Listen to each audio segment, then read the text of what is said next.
everyone. Today we have a special guest because it's a social studies takeover. But you can use any of these ideas for probably any subject. You would just have to kind of adapt the templates like we have, because most of these we have taken and just kind of stole, but reused our standards, I guess. So today we have Megan Fernie with us. You want to say hi, Megan? Hi, everybody. And she is going to help with our Google form of voting because we kind of work together to co-create some of these lessons together. And so she is here to help explain. Again, it's only 15 minutes. So we might not get to everything and we might have to have Megan back on. But that's okay. So let's go ahead and get started. I put in the voting form into the YouTube chat. So go ahead over and start voting on what choice you would like to see. So we've got a couple different choices. Again, just kind of pick what you're interested in if you don't teach social studies at all. And we'll just kind of see where that takes us. What one was your favorite, Megan? That's a great question. Probably, what did we do? I like the first 5 presidents one, just because I like the bento box option. Mm-hmm. And a lot of kids like that one, and they did really well on that. Yeah, that's probably one of my favorites. Oh, no. And then the American Revolution, where we had the thin slides built in and the Iron Chef. That was pretty impressive. That was the first one we really did with Edu Protocols. Yeah. And just a reminder, if you're just joining us, you can vote as many times as you want. There's no judgment. And it looks like right now we're at a 3-way tie. So we do need someone to try to break that tie for us. Oh, now we're at a 4-way tie. I know. They're all just so amazing. Yeah. Yeah. And we got Marie here in the chat. She says number 5. Yes. So if we can just get one more vote, we might be okay.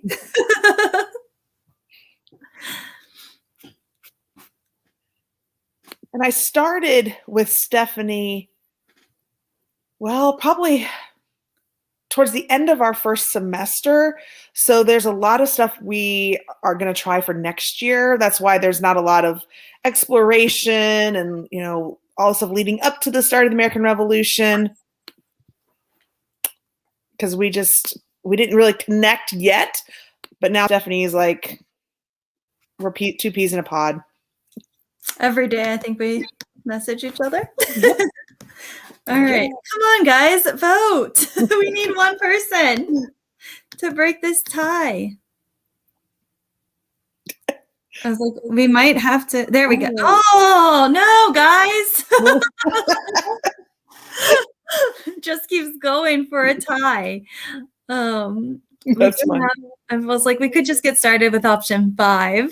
Yeah, that works. Okay, keep on voting though, because we will keep on sharing until our moments are over. So this one is the first 5 presidents. So we completed this one after we did our introduction to the early presidents and our lessons and all of that. And then we had a little reading that they could look at this chart. And it's slowly loading. Okay. And then we had a video for them to watch as well. So it was these are the must-dos. A video they have to watch. There's a reading they could use. And then they had the opportunity to decide a choice board of how they wanted to show what they learned about their one president. And Stephanie, I don't think that's it. I don't think that's it either. This was part of it, though. Let me find out. That was the reading part of it. I'm trying to find the actual link. Of course. And we steal a lot of our templates from the amazing Amanda Sandoval.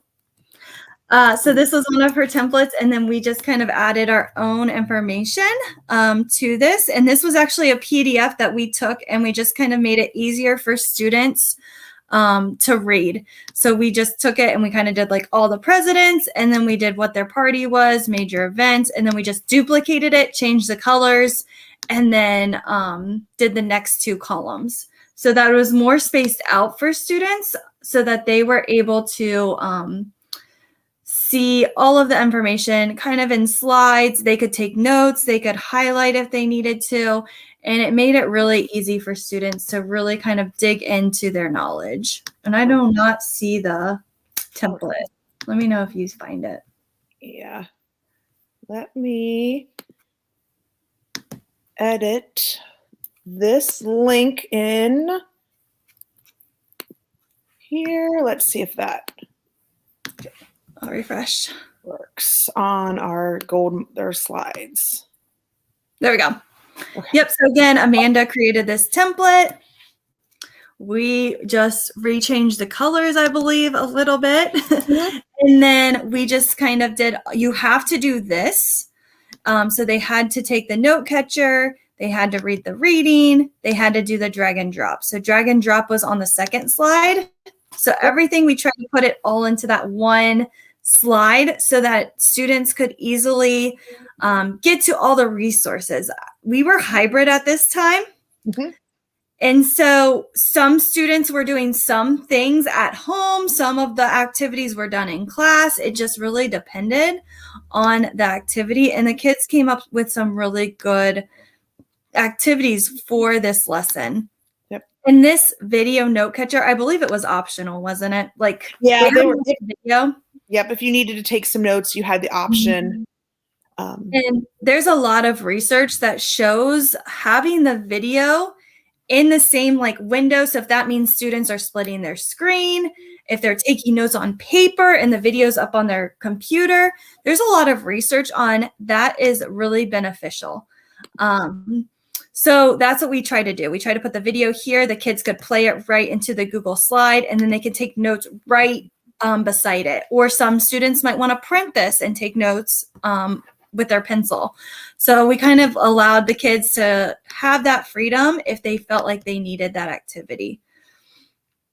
And then back here, this one's really fun. We worked with our TBT team to kind of create these activities together. And it was just so much fun hearing the different perspectives from all of the social studies staff. So one was like, let's do a poster. So that teacher took off with it, and then they were able to kind of create the directions for that activity. Another teacher wanted, so then they had to do a paragraph about it. Another teacher, we saw this idea from Amanda, and we were like, oh, bento boxes. So this was just like another example. The kids have to find one of the presidents, and then they had to give reasons why they picked that image for that president. Yes, Mel. And then over here, this one was really cool. This idea just kept like growing and growing as we're in this TBT meeting together, our teacher-based team meetings. One of the teachers was like, oh, we could have, like what's in the phone of a historical figure. And so this idea just kept on growing. And I believe we stole this template from someone else on Twitter. I can't remember who. But right here, they had to change the wallpaper. So this one was a lot of those deeper level conversations that the kids had to make connections with. I really like the cell phone. I wish more kids would have done the cell phone just because I thought they could do more with it, but it was more challenging. So like I said, most kids did the bento box, which is still really cool, but you could have really done some neat stuff with the phone. Yeah. So like you had to change the wallpaper. Well, what wallpaper would you have picked for George Washington? Yep. And the kids had to they had to explain it. It wasn't just pick a fun wallpaper and that's it. No, they had to actually explain how that would relate to George Washington. And then same with the contacts. They had to pick like who was his top 3 contacts or his favorites. And then they had to have a message between each other. And then after that, this one, they had to drag apps. So like what app would George Washington need during his maybe life to be successful? So that was just a really fun activity of them connecting to the person as much as they could. We also had on there songs too, and I thought that was hilarious. If Washington, could have "We Are the Champions" as one of his songs for winning the American Revolution. There were some good ones, and they were very concerned that they would have to have the song from the time period. It's like, oh, no, no, no, no. As long as you make a connection and it's relevant, we're good. Yeah. And it was just so fun to even the rubric was pretty simple because we wanted the kids to be creative. Yep. And we wanted to see what they know. So we did kind of keep this rubric a little bit simple, easy to grade, so that teachers could just quickly go, okay, this was good, this was good, this was good. They had this 8, important facts and that kind of stuff. Yep. All right. Let's go on and see what is winning. Option 7 and option 9. Yeah, we're going to throw all these templates onto a Wakelet at the end, and you'll be able to get all of those links for this session. It's easier if we just throw them all at the end than in between. Let's go ahead and do option 7. Let's see what that one is. Oh, Cyber Sandwich. All right, so Cyber Sandwich is an edgy protocol. Again, stole this template from Amanda Sandervault. Hers was like a pinkish color, and since it was the gold rush, we decided this gold theme. I think it's done loading. So you have partner A and partner B. So some students might be A, some students might be B, and then you always want to kind of put your learning objectives just so the students know what they're learning. And then Megan, you want to take over?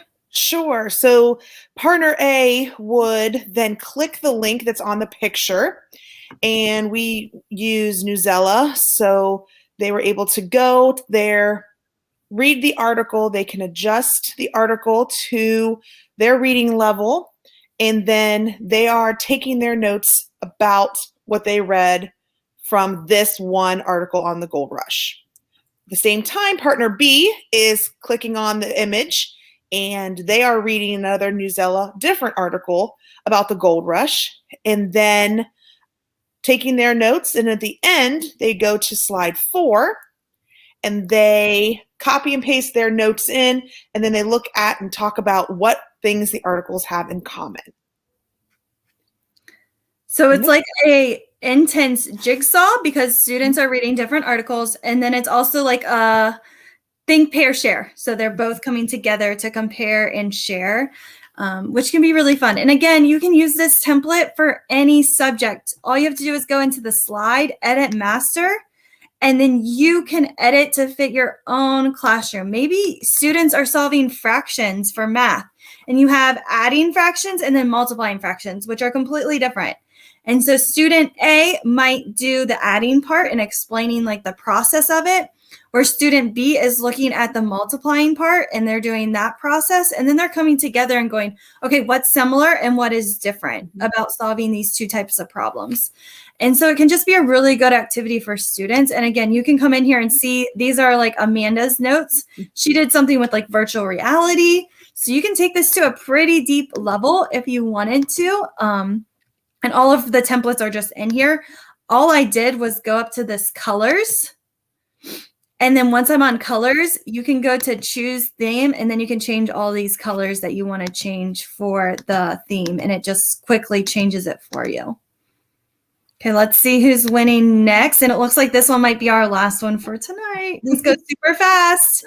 Option 9. We definitely have a winner. Yes.